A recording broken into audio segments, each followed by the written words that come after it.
All right, welcome back to another episode of Dad and Then Shh. It's your boy Chocolate Dad. It's your boy Saya, aka Saya. It's your boy Styles. And it's your boy 9-5. Appreciate everybody for tuning in. As we always tell everybody at home, make sure you continue to tell a friend to tell a friend. And you guys have been chatting, and we appreciate that.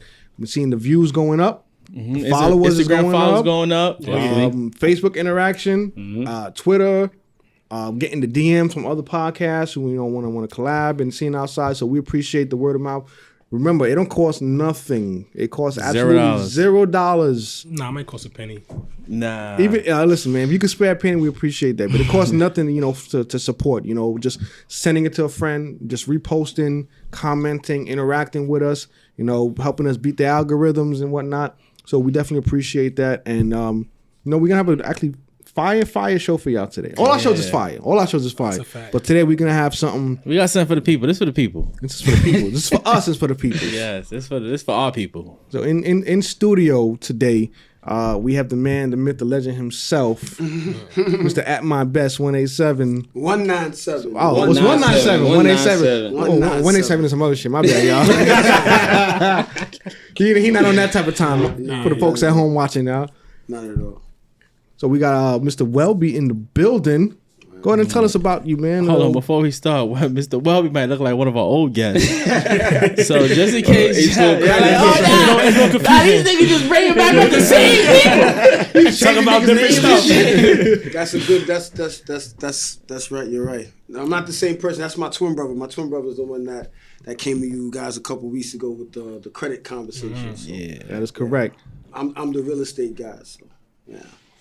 Come on, dog. Talk about it. You know what you do. So you the real estate guy. What is that? What is you guys interview? It's a little bit of both, man. conversation. It's a conversation. Man, We talking outside. Just know the camera's watching. Your camera's right. Yeah, man, we You ain't camera shy. We know you ain't camera shy. Everybody know me as At My Best 197, and I promote and speak heavy about real estate, the importance of real estate, and I talk about my wins, my losses, the good, the bad, the ugly of real estate. I present just the honest truth, the rawness about the struggles of finding your successes in real estate. And I talk about my pitfalls, my mistakes, being taken advantage of, being robbed, losing it all several times to owning a couple of $1 million in real estate, doing a lot of business, flipping a lot of houses, a lot of rentals, teaching a lot of the people on how to do the same thing. and that's what we here for. We here to hear all that. We here to hear the good, the bad, the ugly. So I got a question, man. Here I go. I have several questions. Get your pin. No, before you ask your question, I just want to know how you came up with your Instagram name. Well, it was crazy that it took a long time that I was fighting about even getting on Instagram a couple of years ago. And when I decided to finally get on Instagram, I was, you're trying to figure out a name that you want to put. And I always try to be at my best, right? So it just popped up, At My Best. And then I want to throw a number to it. So the 197 is the actual street that we grew up on in Hollis, Queens. So that's how the At My Best 197 came together. Gotcha. Nice. 197 Street, 197 Road, Avenue. Lane, Because in Queens, y'all niggas got Road, Lane, Street, Parkway, Avenue. With Queens, New York, all we got to do is say Run DMC. Hollis, Queens. Everybody knows exactly where that's at. The actual house that we grew up in and is still my family's home is the home of DMC from Run DMC. So everybody knows that. So that's 197 is a pretty famous street. That's what's up. That's dope. So for y'all at home, make sure you gotta get your pen, your pad, record the episode, because there's gonna be a lot of information in here, a lot of shit that y'all gonna be able to use.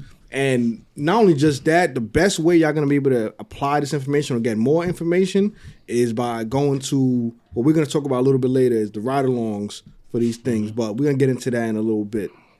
So Saya. All right. So first question I have. It's like a 2-part question.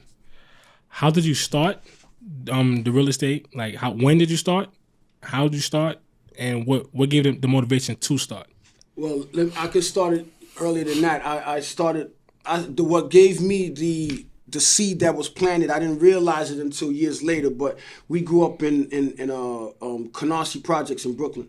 And, we weren't rich, but you don't know the difference when you're growing up as a child. We never went hungry. You know, my parents have always made sure that we always had a full belly, and we were never evicted or anything like that. But we didn't realize that we weren't rich, we weren't poor. And I think it was, how many of us in there? Maybe about 10, 11 of us living in a 3-bedroom apartment in the projects. My godfather, who's from Freeport, Long Island, at the age of 7, 8 years old. Christopher wasn't born yet, but he used to come and visit myself and my family, and he was always well dressed, and he always had a nice car. So you imagine you in the projects, and you see somebody in a fancy car dressed nice, coming up to that house to visit us, or to the apartment to visit us, and then he would also take us to go to Long Island, the suburbs, to go to visit. You shake your head for you wasn't there. He wasn't there. Well, no, he was there later on. He was there later on. But what happened is that when living in the projects, we would only be able to like hang out in the cul-de-sac, or would that be a cul-de-sac or the vestibule, the courtyard? Thank you. And we could only hang out there. We couldn't ride our bikes too far and stuff like that. But when we would go to my godfather's house, my godfather would tell me and my brothers and his kids for us to go out and play. And it intrigued me that I could ride a bike, and I was able to ride my bike in the middle of the street. And when we would only be able to ride on the sidewalk or things like that, and he said, just run free. Yeah. And I couldn't believe, and I didn't realize until years later how much that influenced me of what I was gonna be, what I was gonna do with my life. So what ends up happening, we moved from the projects, moved to Queens, and everybody know from being in Brooklyn going to Queens was like the next step to going to the He's a little bit closer to Long Island. Exactly.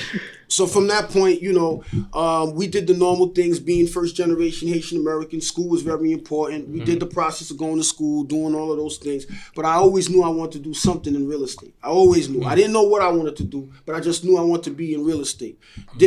Graduated high school, went to college, went to school for about 1.5 years to become a lawyer. And your brother told us. Yeah, and went and spoke with. I started, you know, meeting new friends, and then all of a sudden I was dating this Caucasian woman that was a graduate of the college that I was in. I was a freshman, she was a graduate.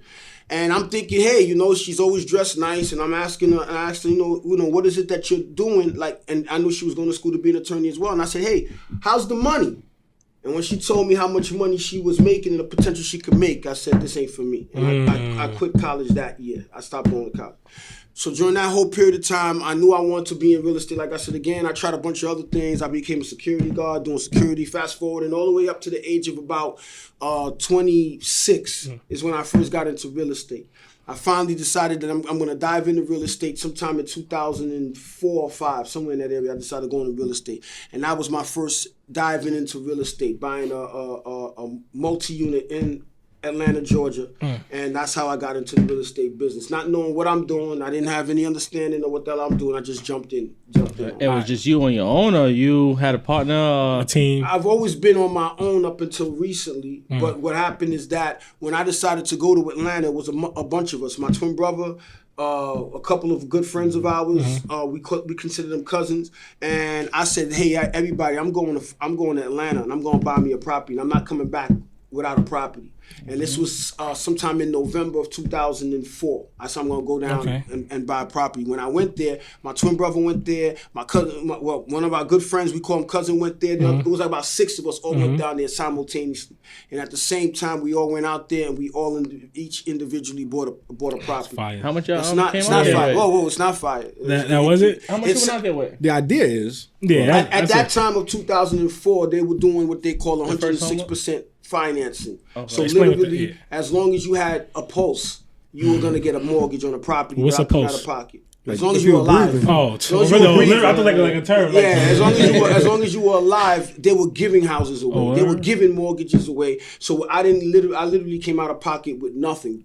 So we all went down there. Like I said, I was late. You was like, no. So what was the downfall of that? What happened What happened is now it's what's happening in 2004 is what I tell people is the same thing that's happening today in 2021. And a lot of people when they hear me say that they didn't experience what I experienced. So when you seeing the massive influx of people looking to buy properties today, I'm witnessing what happened in 2000. I lost everything by 2008-9. I lost everything. I got wiped out. Foreclosures, bankruptcies. I was down to $300 to my name. Not only I lost, my twin brother lost, and every person that came down there with us, we all lost. When we lost, the reason why we lost is we didn't understand the process of buying real estate. The only thing that you see is the sexiness image of buying real estate. You got HGTV, you got a whole bunch of other people that's conversing about real estate, they're talking a whole bunch of shit about real estate, and I can guarantee they're not doing remotely close to what they're talking. They selling you the dream. So we all got caught up in it. YouTube just got started. Internet is getting popularized at the time, so you think because you read a handful of books, you went on YouTube and watched a handful of videos, that means you got it. You got overconfident. So when I went there with the ambition of just wanting to do better for myself, people with more experience than me and my brother and my friends and others like me see a sucker coming along a mile away. So they're going to tell you what you want to hear, how you want to hear it, so that they can get you into a deal, and then they bail on you. That's what's happening today too. That's what happened to me. I have a quick question for you, right? So 'cause I know Sai had a follow real quick. Even from back then, even to now, because it seems like history just repeating itself for a lot of folks, right? And the fad is like real estate. Like everybody's like, yo, get into real estate, buy this, do this, or whatever the case may be, right? Aside from just like being able to afford it, is it a thing for everybody? Because I feel like if you don't really care about it, if you don't have a passion about it, and you're just doing it as just like, I'm going to do it because it's cool, you're going to get fucked up. Well, you could say that for any business, if that's the case, because you see cryptocurrencies, the same result. If you want to say any business that you want to get involved in, if you're not willing to take... My biggest issue, when anybody asks me, how did I fail or why did I fail? One of my biggest issues I say is I continue skipping the process. I kept on looking for the easiest path. Not only I was skipping the process of doing it, I was looking for the easy way. There's no shortcuts in life. There's no shortcut. But if you pay attention to people today with everything that we're doing, and just like I said, crypto, it could be real estate, it could be whatever. We're looking for the easy way. What I was doing was looking for the easy way, and not only I was looking for the easy way, I was betting on other people versus me betting on myself. That was my biggest issue. So all of us here, we're all young men here, and we all work and we all have decent money. If I told you guys right now, each person come up with $30,000 and I'm going to double y'all money, you guys will find every excuse in the book not to do it. You're crazy. You're bugging. You're fucking crazy. Sounds good. It sounds good. You said you want to double my money? No. And I know that you... But the main question is how long? How long you going to wait? It's going to take you guys for the are flip. both proving exactly my point. You ain't betting on you yourself. guys, exactly what you guys just said is what I did. And what caused me to lose it all. And you see what you see? Because here's the thing is that you guys pay attention and see what I do. Plus, you got my brother co-signing, but you don't know me. If I wanted every one of y'all money, I would get it. And I'm not. No, I'm not giving it to you. Wow. But you already showed your hand. But here's the wonderful thing. I'm not saying it because we here. I'm not a thief. Yeah. My intent. I don't want need anybody money. I got my own money, and my intentions is pure. But just imagine that the masses is not. Yeah, that's not what the masses' intentions are. They don't care. They don't care. Okay. So they're gonna tell you. So that's how I got robbed and I got beat. That's why I brag about losing. On the other, exactly. On the other platforms I've spoken about, that's the reason why people fuck with me. When it comes to this real estate shit, I'm extremely aggressive. I got a no-nonsense attitude. I'm dead serious about it because it's important. So now to answer your question about if it is for everybody, maybe it isn't. But what I guarantee you that everybody in this room needs is a roof over their head. That's if I'm using the right word, a commodity that will never get old. Yeah. No matter how many people deny. Not only that, I tell my peoples, they fought to make sure we couldn't do what I'm doing and other people are doing. So if you would literally sit down and pay attention to the importance of owning not just the property, but the land that you have, the importance of it, your attitude would change. You would think totally different. The thing is that when people start to see the process that it takes to get to that point, that's what they don't want to do. See, they don't need, people don't understand. I speak to some of my other friends all the time, and they be like, yo, I'm buying a house next year. I'm like, bro, it's really, because I just bought a house. Good for you. But appreciate it. But it's really not as simple. And I'm talking about these people who have no bank accounts. You understand? These people who is making money in the street. Like you can't really just go out there and they think they can just give They want $100,000, exactly. $200,000, Cash, and then you boom, good. cash, You and I'm good. Listen, on my events that I do, I literally have people come constantly with bags of money. I don't know that they were doing. They would come with bags of money and say, "Hey, I got money, so yo, what can we do?" But they doing that thinking they're impressing. And I said, what am I gonna do? I can't. First of all, I don't need your bread, and then two, what the hell am I gonna do with that money? Yeah, you can. All right, so question. The whole real estate thing, right? Mm-hmm. Like, how do you start to, like, what advice would you give somebody who want to start it, and how would they go about starting it? Number one advice I tell you is to try and attempt to truly educate yourself and understand your entry point on what you want in this business. Are you looking to just be an owner and you just looking for you and your kids? There's nothing wrong with that if you're satisfied with that, if that's what you want. Or maybe better, maybe you don't want to own. Maybe you want to just be a tenant for the rest of your life. I don't know. That's a conversation that you truly have to really take the time out and have that conversation with yourself. What do you want to do? You want to flip a house? You want to be a landlord? You want to wholesale? You want to short sale? What do you want to do? What do you want to do? A two-part question. You got a lot of two-part questions. Of course. What will be the start of owning a house for, like, myself and my family versus owning a house to flip? But then that's why I said, okay. If Both. you're looking for Say I'm trying to do both. So if you want, but the importance is that you have to literally outline a game plan. I promise you it's important. You need to outline a game plan of what your ultimate intentions are and why. Honestly, you can't even do both, especially not at the same time. Well, you can. You could do both, but not at the same time. You can, but then that It's over gonna be- time it's it gonna be a lot. takes It's gonna- experience to do it. But it's not that you can't do it. It's a longer process. I have a guy that I know, and his intentions, he owns a property already.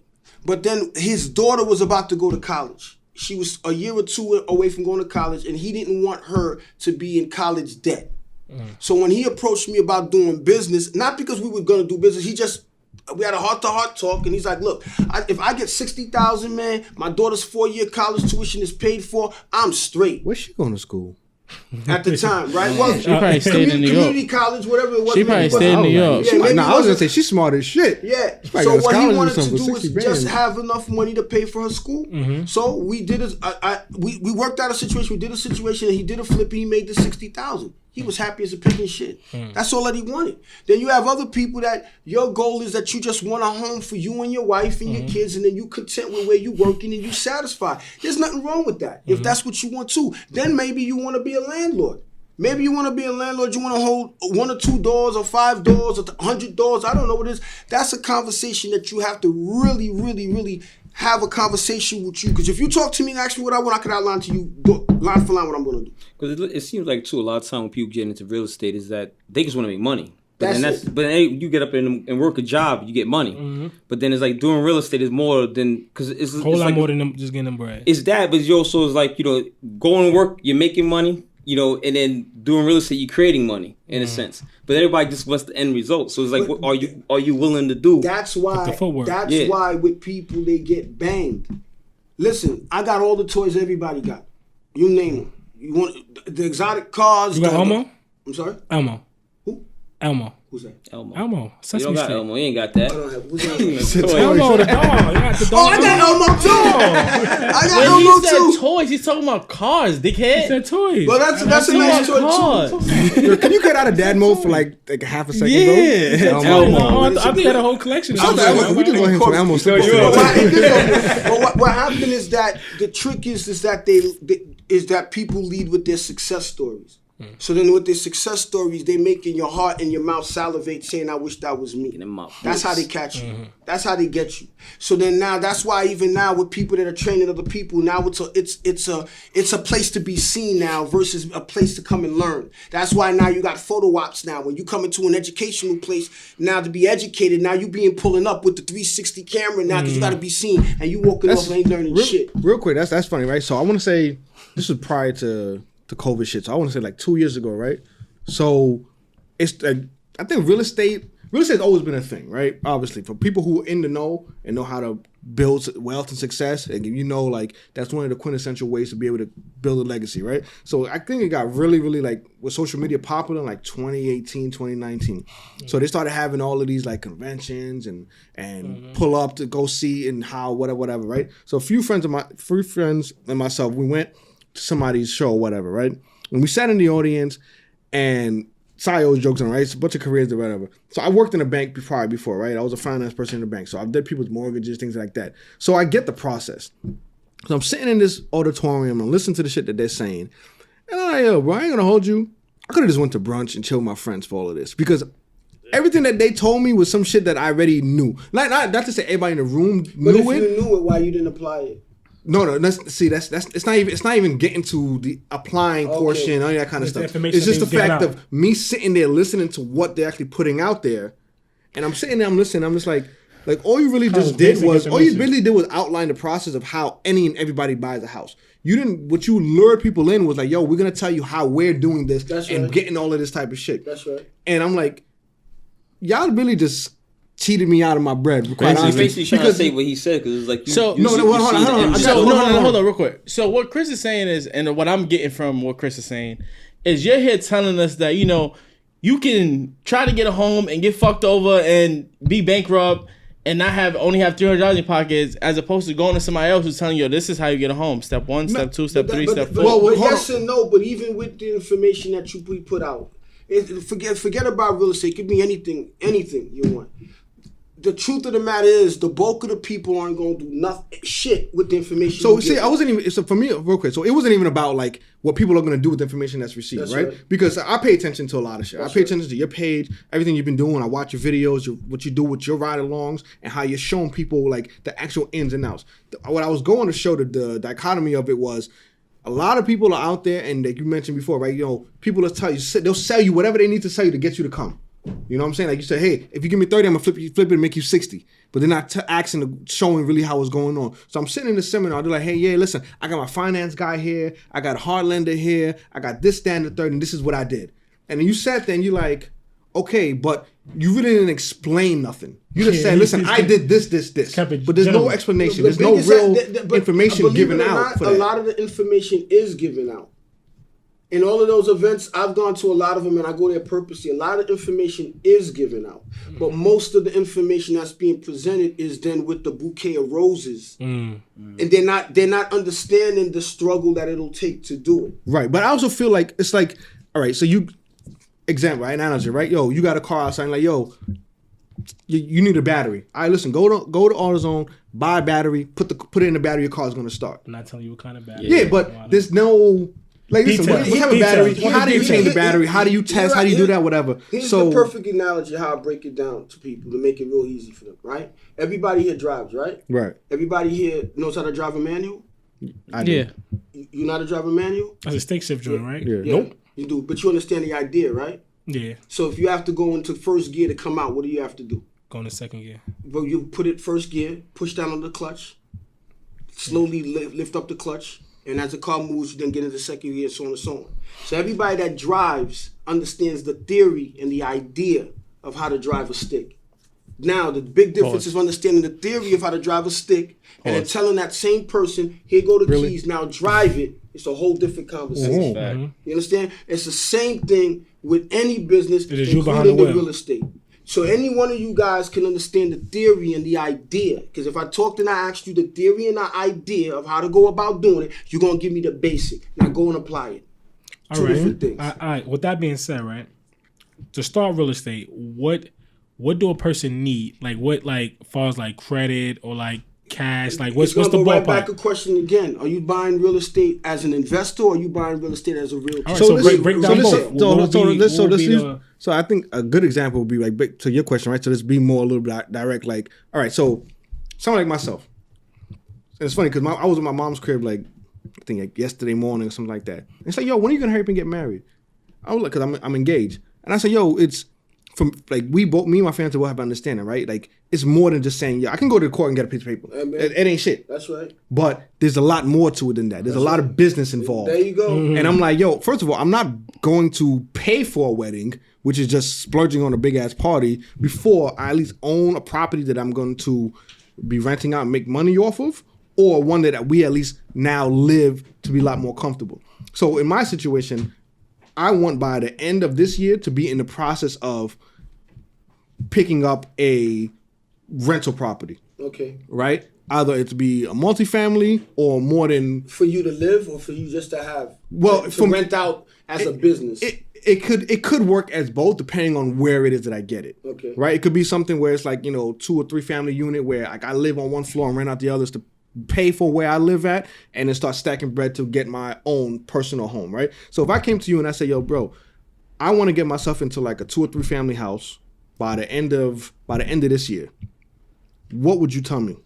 The first thing I'd ask you is, do you identify where you want to buy this at? Right. Location. What's your location that you want to buy? Right. So ideally, either right outside of New York, either Long Island or like Westchester area, or going to like Northern Jersey. Okay. So then, with that, have you researched the price points that you're looking at? Right. So then I would say some places, in a sense, yes, because based on ease in terms of like where we would want to be comfortable at. But if it was a situation where I would stay where I'm at, it would be different. Where I'll be like the price might be a little bit different. It's important to understand those two things, right? Mm-hmm. So let's just say it's going to be a place that you're going to live at, and then you identified that you feel comfortable in that environment, and it's a place of ease. Then it would be, what is the cost that you've been viewing? Then you have to decide, are you looking to make a move as a retail buyer, or are you looking to make a move as an investor? It's two different things. All right, explain what's the difference between those two. Meaning, as an investor, I got my primary residence.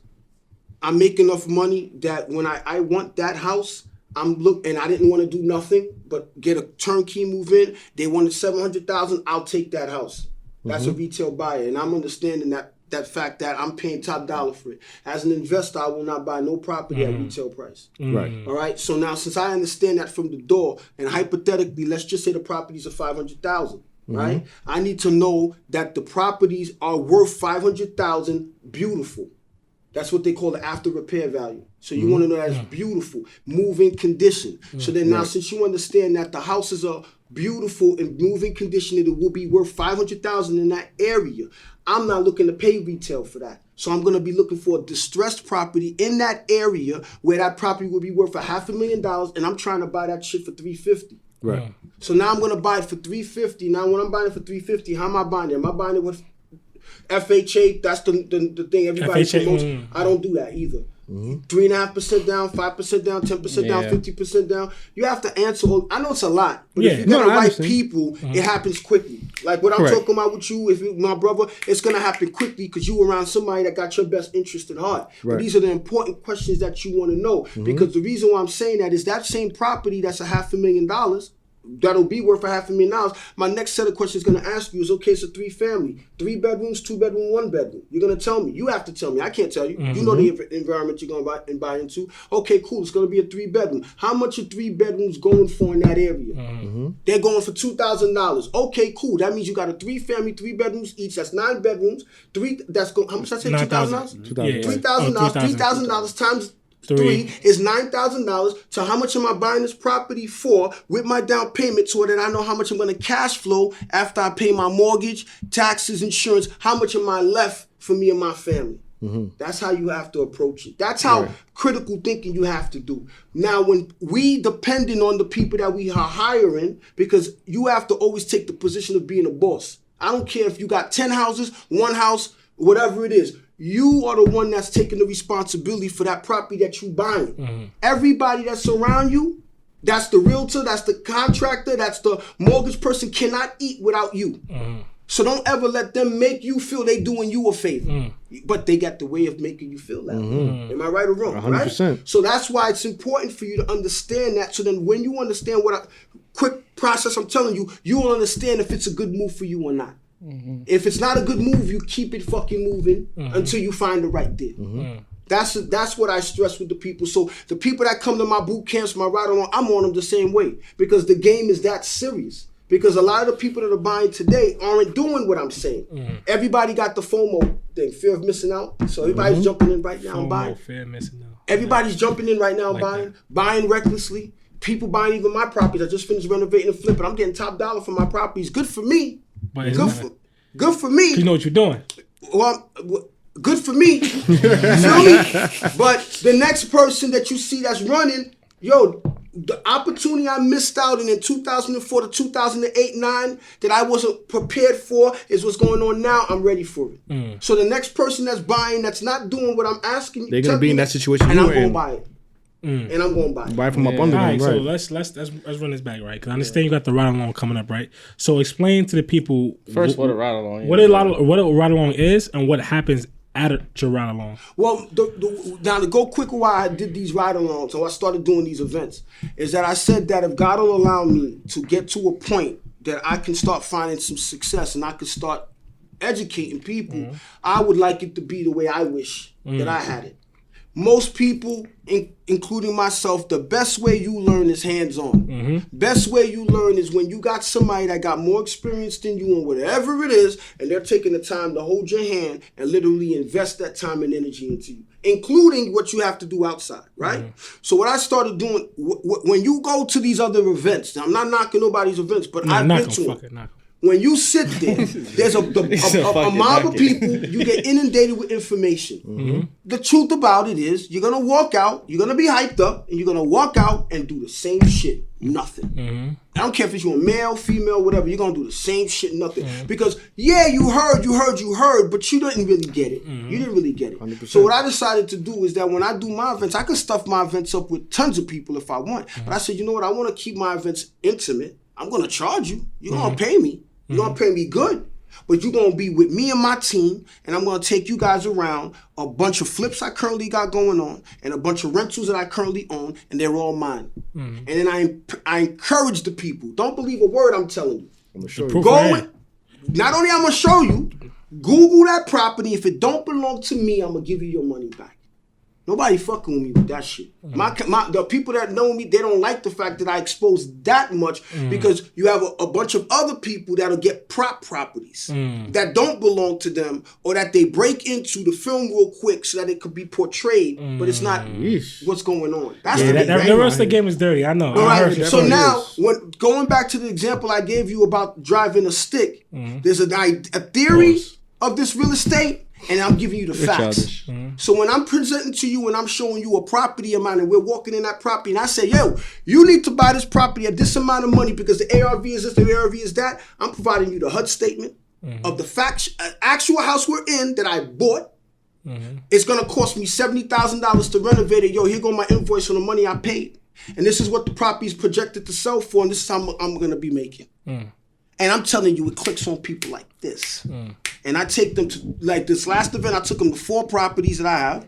I took them from the worst all the way to the leading up to a property that's on the market now, under contract, that's about to sell. So they see the whole process. The whole process. Okay. And then I show them how I take them to a few of my rental properties, and I show them how I take the monies I'm profiting from the flips, and I'm investing the flip money to buy these rental properties, and how I'm making a ridiculous cap rate on this property, and how I was able to take that money I made from that flip to put it into this rental, generate the profits that I'm making, and how I'm recouping my profits back for about 18 months of what I invested in, and now I have none of my money in the property, and I'm generating tens of thousands of dollars a month. Which where geographically, where is your niche market? Yeah. Well, I live in Long Island, New York, Long Island, but I'm doing everything in Connecticut now. So all of my properties, all of my investments, all of my flips are in Connecticut. Okay, that's dope.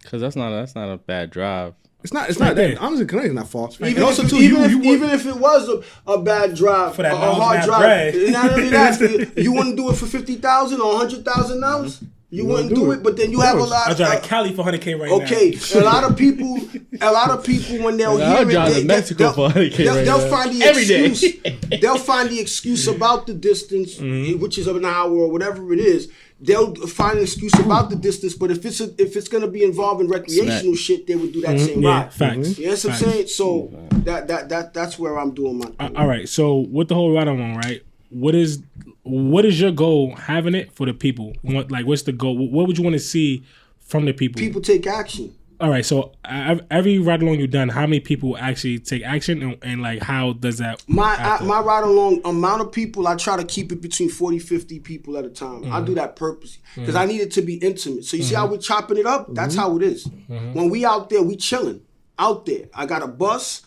We got food. We out there chilling, but that's different. I honestly, it's people just put a little slideshow, a little PowerPoint, sit you in the auditorium, give you the facts. People when they hear that's why I'm told I gotta change up the marketing, because people when they hear the ride along, they hear it, they know what it's about, but then at the same time, I think they think it's going to be a field trip. Like we're going to a school trip. And I'm like, yes, you got to be on the bus to go around, but you basically going to be me for the day because you're doing what I do for the day. Chris tell you, I'm out 7 o'clock in the morning, so you got to meet me there at the time that I'm there. We get on the bus, you running around, that's what I'm doing. And I'm only taking you to maybe a quarter of the properties I got.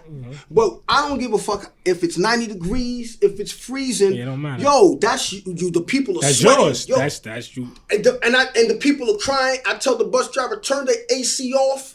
Don't put nobody on the bus while we out because that's the game. That's real estate. And then we go through it. We go through the motion of it. Then my partner got a restaurant out there. So then we cater it with really good food. And then after we do the work, we come back, we chop it up, we eat, but we together all day. From that, my success how long the ride along is? When they done with me is when we out. Because they paying me good money. So I'm like the other events people go to, you guys got to clock. You guys got to be out. When y'all go to the buildings, the office space is my property. So ain't no time frame. So we together 10 hours, 12 hours. It don't matter to me. Because when I'm done, when we done. You know what I'm saying? And from the success rates that I had, my last event I did 3 weeks ago, 3 participants already got their first homes. What? The 3 participants already got their first home. For them trying to do it for years and not understanding to them getting their first homes 3 weeks later they're under contract for their first homes. And then we do groups. So everybody that come, I put them all on a WhatsApp group chat when we first meet. So while we're on the bus and I'm sending you guys videos and pictures of the property we're about to go to with the proper the documentations attached to the property. So you see it when I press the button, you see everybody's heads go down. Why? Because at the same time, like men will send booty shots of women and women will send. Nah, we don't do that. Come on, now. We don't do that shit. I'm sending. What we talking about now? I'm sending We clips. said Bible scripture. When we send Bible verses. When we send the Bible, but what I'm saying, they all getting the information simultaneously. Right. So then they get to take it home and obviously and everything. But don't forget now, the event is over. The group conversation is still ongoing. So then now a week later, 2 weeks later, they're all supporting each other. They maybe never knew each other before that day. They all become friends and family. Still networking as well. And look at them now. Right. Now they doing their thing. One of my partners for my construction company I have, he was one of my students in 17, 18. Wow. And now he's a 1/3 partner with me and my main partner. 1/3. That's and crazy. he was a student 3-4 years ago. He never flipped one house, and he's done I don't know how many flips he's done since then from never doing one.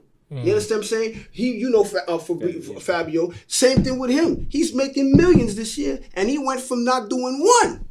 So it's not the information is going to be there. Me and my peoples is there to support. It's going to be you that's going to decide what you're going to do when you leave. You know what I'm saying? But I leave it all on the floor.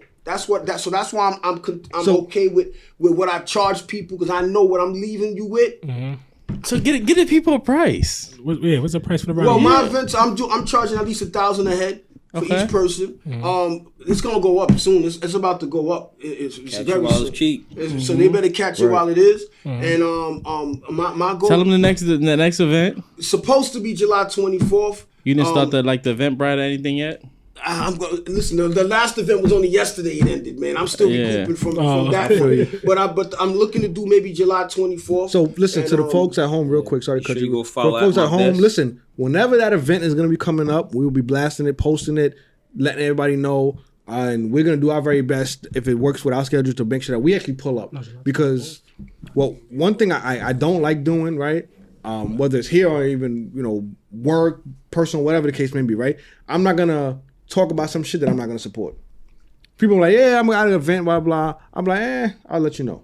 But like, if I can't make the event, we're gonna be there in person because one, I want to be able to let people get a bigger, broader view. Like, like our show is not bullshit, right? We're 4 guys whose dads, and we talk real shit. So we're gonna go and we're gonna show and talk about some shit.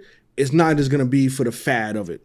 I'm not like that. I don't want to put that out. I'm not like that. I'm glad to hear it because I'm not with any of that. I'm really serious. Because I feel like for 2 reasons. One, it will be disrespectful to you for something that you're passionate, and we can obviously hear the passion in what you're talking about, right? Fact. We can hear that. And 2, it will be disrespectful. 1, will be disrespectful to you.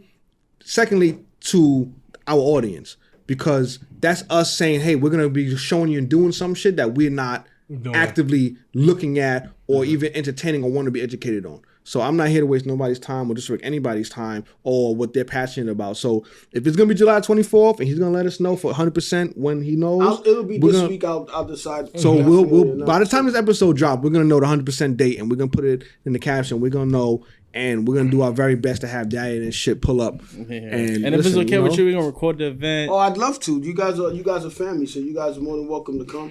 I just want to see you guys, all of us, win. You know what I'm saying? It really feel good to see that when all of us are winning, and it's better when we're at a table and we all eating. Yeah. You know, I have no desire to be the one like, oh my God, they go well be right there. I have no desire to be the man. I have none of that. I want everybody tell you, man, I push this on everybody. Anybody tell you that, man? They used to call you the they call me the Jehovah's Witness of real estate. They used to call me because when they saw me walking down the block, listen, real shit. They see me coming, they know what we gonna talk to them about real estate. The thing is that I'm not with nobody fucking with me. And to understand how hard that they went to not allow us to be doing this. You gotta get it all. You can't tell me you're not doing it. Welby took his 40 acres. I'm telling you, man. That's why I tell y'all, let's go. That's how I'm on it. Like, yo, let's go. Don't worry. Don't follow me as far as trying to be me, because I can introduce you to people numbers wise and they're making me look like I ain't doing nothing. And then I could show you me showing a mob of people like I'm killing them. But that's not the point. It's not about... Just get in and do it. Just get in it and figure it out. Get your back off the wall. Living with your back against the wall, I lived like that, man. When I was struggling like that, not even my brothers knew. But they didn't know that I was fucked up like that. They didn't know that shit. And then I'm like, yo, I don't want to continue living like this. I don't want to be having my back against the wall every time it's time to pay up or do whatever it is. It's a struggle. But then when you go out to the world, you look good, supposedly. You got to make sure to have the freshest whip or the freshest whatever, but then you hurting inside. Right. Here I am now. A lot of people like that. With the bread that I made and everything now, I used to spend more money years ago when I didn't have no bread. And here I'm chilling with Chuck Taylors on and I'm hyped. With some Chuck Taylors on and I can get, not that I don't have the other nice things too, but that's not what it's about. Yeah, but it's a difference because I get it, right? Because I've been at a point in my life where like, back against the wall, living like check to check, where it's like, yo, like you like swapping the bill for bill, like, yo, I'm gonna pay this bill this month, and then I'll try to double back around the other bill or whatever. But when you get yourself in a position where like you're not like you're trying to set yourself up not only just financially, but it's also mental freedom. You know what I'm saying? And so when you get to that point where it's like, yo, like I gotta do what I want to do. So those things don't like you said, just don't hit the same, right? Because a lot of people like the loudest person in the room. It's usually like something's wrong. The brokest. The brokest. Like the person like, you know what I'm saying? Like, I'm going to go in the store. I'm going to spend $3,000 to make me look good. That's right. But like, you're sleeping on the floor. No disrespect people who might be in that position. No. Like, there might be some people who are in really hard time. I'm not saying that, but there are people who, like, I know people who got Bentleys, but they won't drive because they can't put the gas in it. You know what I'm saying? Shit like that. I got you. You know? But the question I was going to ask you before we digress, so you said you like when you're with your ride-alongs, you start to chat, you send people the information, they build a collective little network, and they continue to build. When they come, it happens. No, I understand, right? Okay. So people who are in that ride-along, right? Now, when that ride-along is finished, right? Those people, can they reach out to you at any time? They always do. They always do. Even though the people will suck you dry, they don't get enough, but they always do. They have my direct mosquitoes. number. Yeah. They still have my contact information. I help where I can. I'm not letting nobody use me, but I help out where I can. But it becomes a community, bro. Like I show you on my phone, you trip. I got hundreds of people in different group chats from the ones that have attended. Yeah, you better than me. And they just not that way. You got to notification on. That's all. Their conversation is continuing. Oh, and I hope you turn your notifications I have to. Come on, man. This phone gonna blow up. Yeah, I'm like, yo, your battery's probably on 2% every day. Yeah. If that, when he wake up on the charger. That's why he got the Android. That's a fact, yeah. No, that's not why. Damn, Android, That's you not ain't why. gonna stop. But What would you say before, that? Yeah, oh, I'm what do you sorry. think? I ain't go ahead. Yeah, I guess, Styles. No, go ahead. Nah, yeah, we always cut you off. Go ahead. No, I wasn't cutting him off. We was talking at the He same time. talks to him every day, bro. Yeah. No, but this not even about it's not even about your brother. I was just reflecting on what you were saying, and that's how I was before, because I didn't know I was gonna buy a house. I didn't know I was going to buy a house. Like me and my lady, we just went looking at some homes, and we end up Where'd you buying live a house, Long Island. Oh, Long Island. Okay. Yeah, I live in Hempstead. Oh, good. Beautiful. So at first it was just us looking. I'm like, my landlord was this arrogant white man who he owned almost the whole like neighborhood. Yeah. Put it like that. He owned a Boost Mobile across the street. He owned the building that we lived in. He owned like 3 buildings on the block. And I'm like, yo, we paying this man. And like, this could be us. Like, we could own where we stay at and own other properties. Like, we don't have to keep paying this white man who's very arrogant. Like, he was arrogant. Like, cocky as fuck. And I mean, fuck it. You could be. I mean, you got it. Like, you could be cocky. So I'm like, yo, I'm tired of paying. We stayed there for a year and about 4 months. And then I said, you know what? Yeah, we got to go. After a while, you say, you know, enough is enough. Yeah. You know, like with certain things. Because when I was renting too, living with an arrogant guy, and the abuse that they were giving you. No, but the thing is, he was cool. We paid him. Of course. He don't no issue. He don't give us no problem. But it's just the fact that I know this nigga is just living off my money. Like, and I'm but like, just remember, the bulk of the people will never own. Yeah. Just don't you pick a side. Somebody has to be a renter, right? Right? Because I got a mob of tenants now.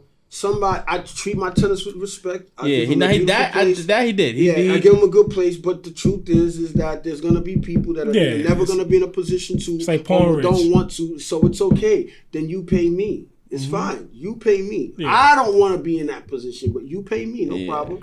So that's what I guess my back was against the wall, so to speak. But I'm like, you know what?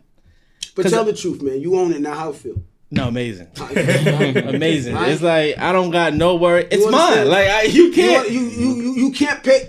Listen, man. You can't. I can't pay enough for that. Yeah. And then I'm sure you bought it correctly. You didn't overpay, so now it's not an asset that's benefiting you now.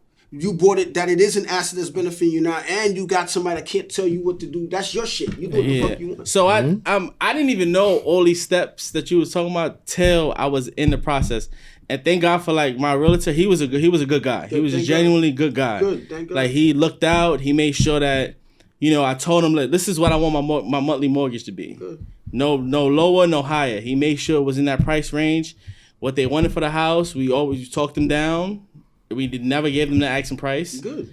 So it came out exactly how we wanted it. The house, we put in work to it. We didn't have to. My lady, she just wanted the house to feel like home. She didn't want to just move to somebody else's house. She just wanted to make her own. So we did do a little renovation, spend more than I was expecting to spend. way more than I was expecting to spend. That living room done yet, bro? Our living room will be done this week, hopefully. Our living room will be done this week, but the rest of the house is done. And like it's a blessing. Like to see, I was just standing there the other day with my son because it was hot. And we put water in the pool and we just standing there looking at him. He was like so excited to be in the pool, just running around. I'm like, yo, this is definitely a blessing. That's life. That's life. Yeah. So, and I think like, what Steve just said is exactly that, right? So, like even me, like when I was talking to you earlier with that scenario, like it's a real scenario. Like that's what's constantly processing in my brain and whatnot. Because when you we all fathers, right? I'm not yet. We're not as yet, but I'm to this guy here. He got one away. Can't tell you. Told your other brother. What? What happened? He almost dropped that key. But that's like Steve said, right? Like, when you get in that position where like it's your home. That's like this is for my family. Like, I'm watching my kids. Like same way. Like I grew up in my parents. Luckily, they had a co-op, but it was 6 of us in the 2-bedroom, cramped up on top of each other. Even now, like, I have a co-op, but it's just it's the 4 of us.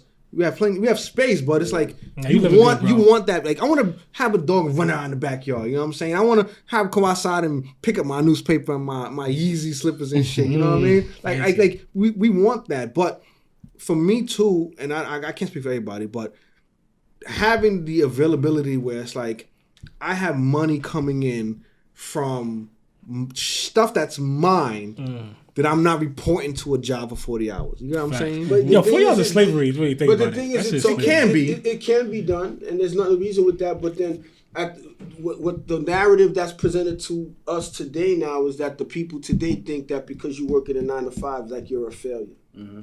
And And that's why you hear a lot of people now that their purpose of saying that they want to start a business is because I don't want to work for the man, or I don't want they don't even know what the hell that they mean, what they're saying. At the end of the day, I say to them, right? Yeah, because you get up you on your day off, on your Saturday. You up? You up 7 o'clock at the same time. Exactly. I work harder. So wait, you have a regular job aside from this? Well, that's a whole other conversation. But that's a whole other conversation.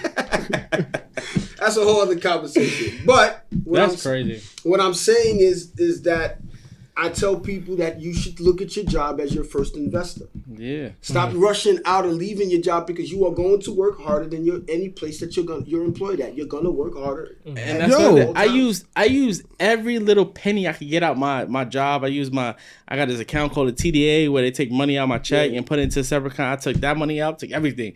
And I dipped into my retirement. I took whatever I could to put down on this home. But it's beautiful. Yeah. And the thing is, I know that the people say we all kings, we all queens, right? Wonderful. Sounds good.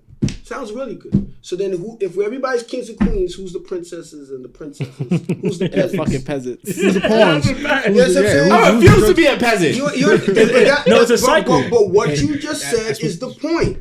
Pick a side. Pick a side. You know what I'm saying? So now, if you tell the person, yo, LeBron James should quit his fucking job, people look at you like you crazy, but he's an employee too. Well, it's okay because he has a lot more zeros than the average person. So it's not about having a job or having a job. It's about how you're going to pimp your situation to benefit you. Nah, that's 100% fair. Because what you like, so, first of all, everybody call me 9-5, right? But I have a 9-to-5. I work. But it's more like a 12 to 12. But. Yeah, my schedule is fucking 12 to 9 sometimes. Yeah, shit, all day sometimes. Sometimes you just it's getting hot outside, so you ain't know what time of day it is gonna be for that this week. Right. But I leverage that where it's like, yo, like I said, I mentioned before, right? Being able to put myself in my family position where like we're not living check to check, but but I still live my life like check to check because every year when I get a bone, like my raise or whatever the case may be, like I still live how I lived before. That's the whole and that difference amount is what I'm going to use now to continue to invest and be better. And like you mentioned before, like I'm just leveraging my job. People would be at my job, they'd be having conversations like, yeah, have you seen this 401k or my pension? Yo, I know for a fact I'm not spending 30 years there. But as long as I am there and I'm working, I'm leveraging getting that money. I know, listen, I'm going to go to work. I'm going to be a great worker. I'm a fantastic employee. I'm going to make as much top. You're going to pay me. If I have a position and you get more money, you're going to fucking pay me.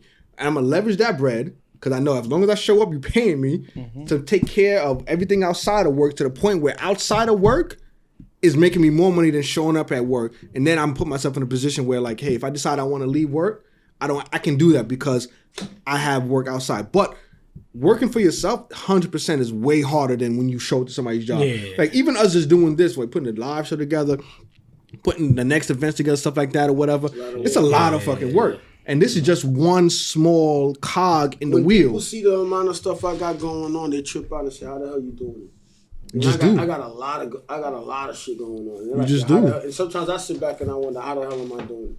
You know what I'm saying? But what I just, See, I mean, you're my brother, so I talk to you all the time. But what's your short-term goal, a long-term goal?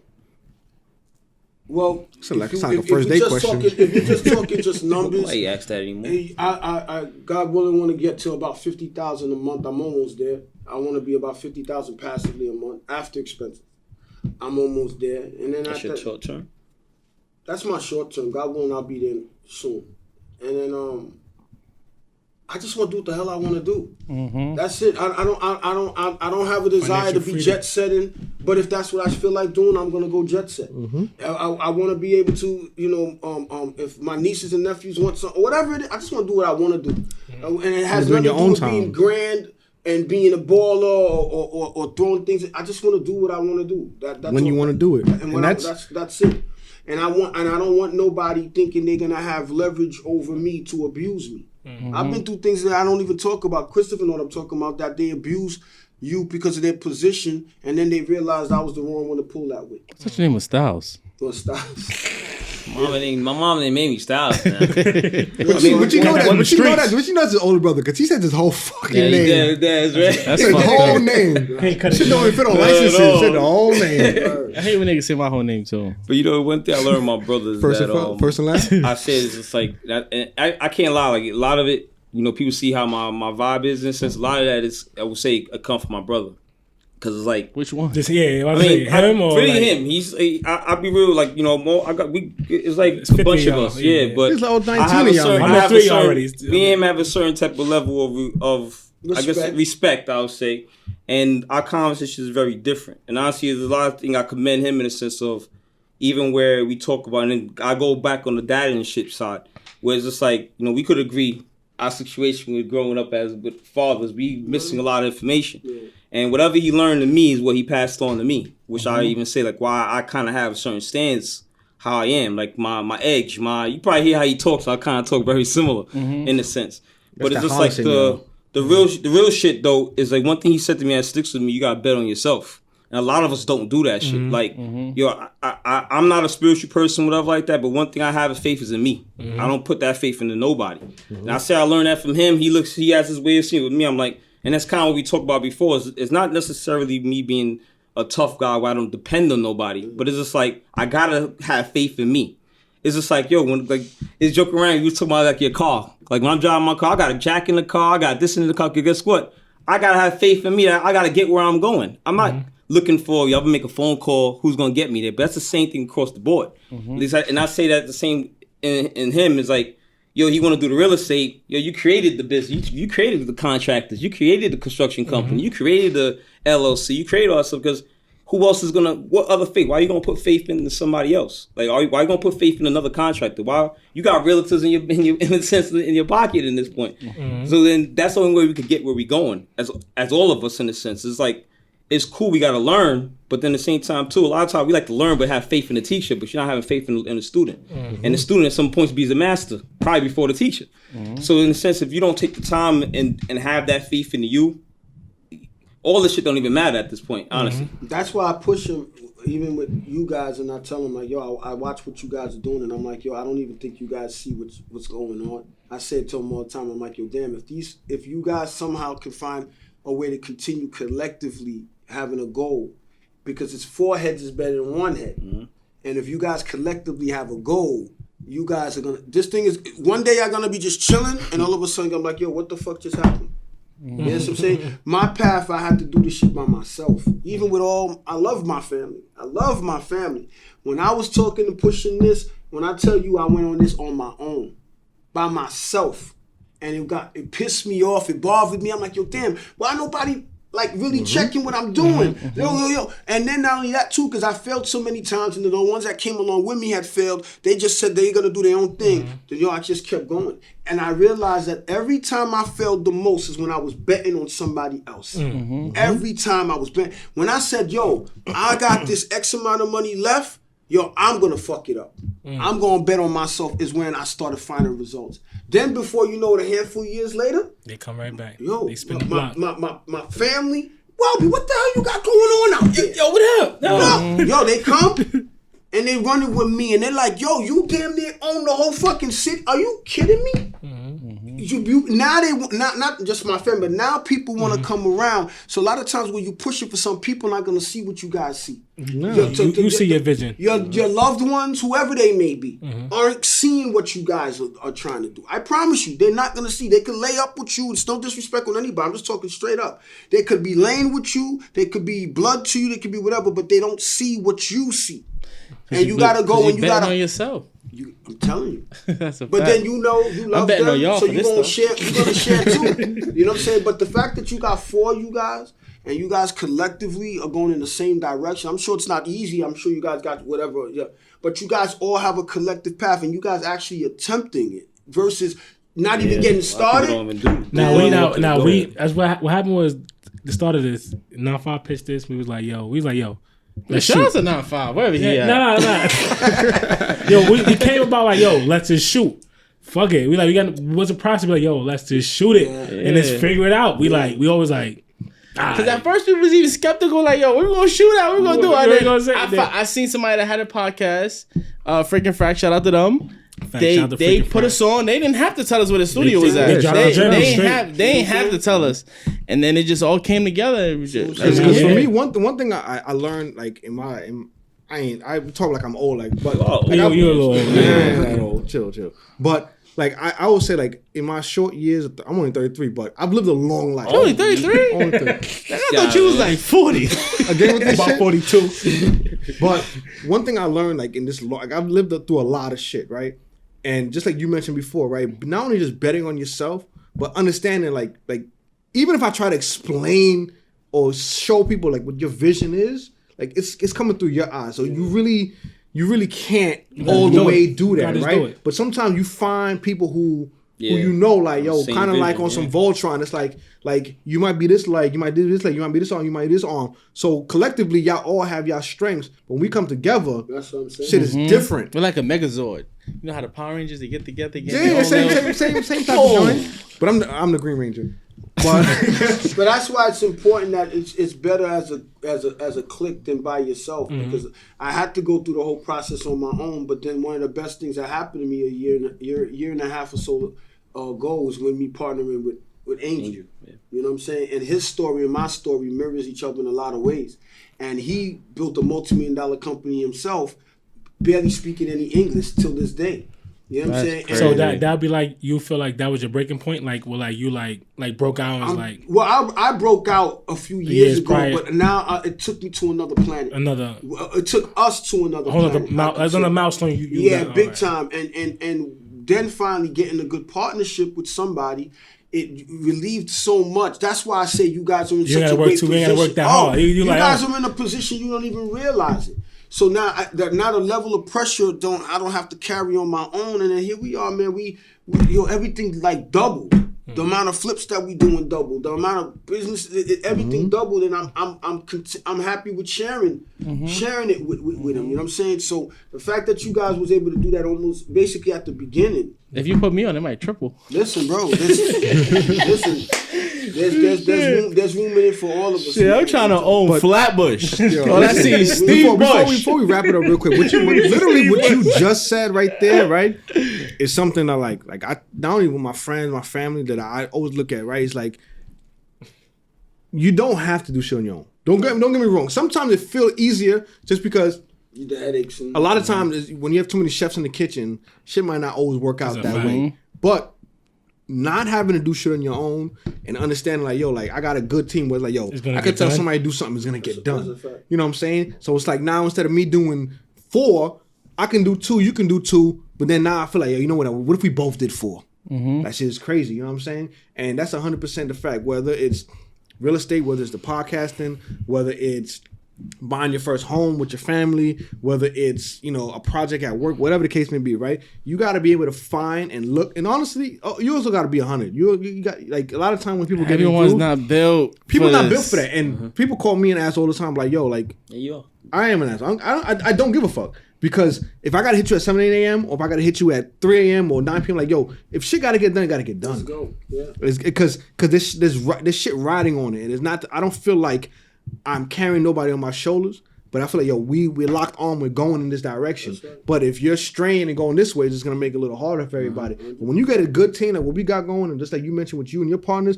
and you lock arms and you all going one direction together, can't lose.